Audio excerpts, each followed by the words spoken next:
Hello and welcome everybody. This is the 5th build in a multi-part series showing off different builds in Elden Ring. Today we'll be showing off a strength build that just oonga boongas everybody down. This one was mostly built for PvP, but without further ado, let's get straight into it. Starting off, we're going to have 50 in the Vigor. This is so that you can have a higher health pool and go blow for blow with your opponents and trade. 15 in the Mind so that you can cast Golden Vow up to twice or cast Golden Vow on other spells. 27 in the Endurance so that you can carry everything that you need. 82 in the Strength because that's our primary source of damage. 12 in the Dexterity so that you can wield all your primary melee weapons. Finally, 25 into Faith so that you can cast Golden Vow and other incantations. Next up, we'll be showing off the weapons, armors, talisman, and Flask of Wondrous Physics. Starting off with the melee weapons, we're going to have the Knight Rider's Glaive, which is going to have high damage and pretty decent range.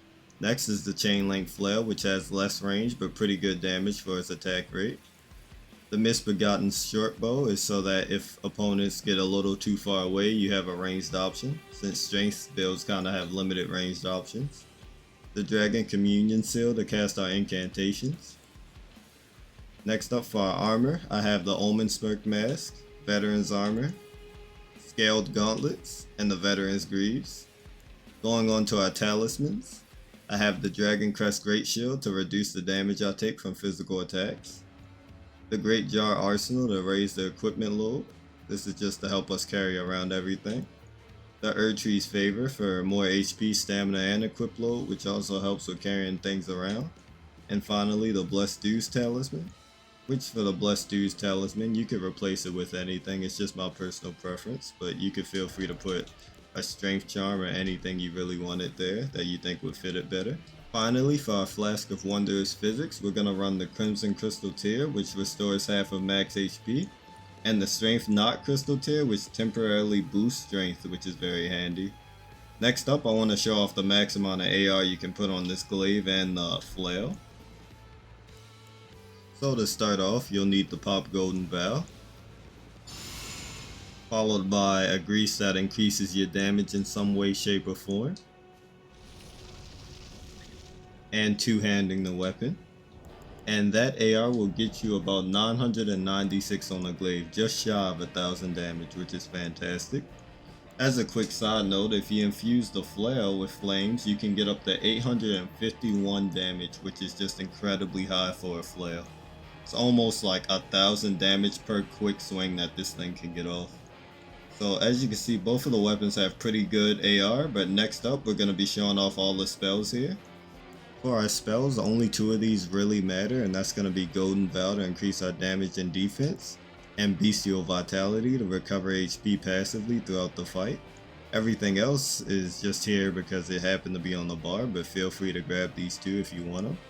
We have Bestial Sling, Beast Claw, and Urgent Heal, but none of those 3 are necessary. They just happen to be on the bar, but they don't hurt to have since it's not like carrying extra spells limits you in any way. But next up, we're going to be getting into the invasions.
guys enjoyed today's video.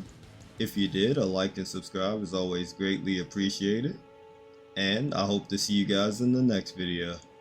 Thank you and have a great day.